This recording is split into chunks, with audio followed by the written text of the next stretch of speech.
Dito sa mundo, ito talaga yung totoo, yung realidad na dapat alam mo at ng lahat ng tao. Naparito kang hubad, aalis kang nakahubad. Dumating kang nangihina, lilisan kang mahina. Iniluwal kang walang salapi at mga bagay, maglalaho kang walang salapi at mga bagay.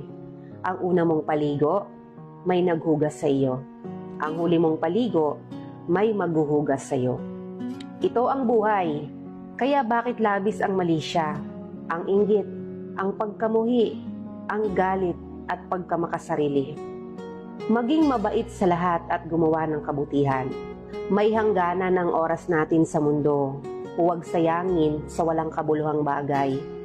Manalangin at higit sa lahat, huwag na huwag nating sasambahin ng pera. Dahil kahit anong dami ng pera mo o ng ari-arian mo, kapag binawi ng Diyos ang buhay mo, iiwan mo rin yan at hindi mo madadala sa iyong pupuntahan.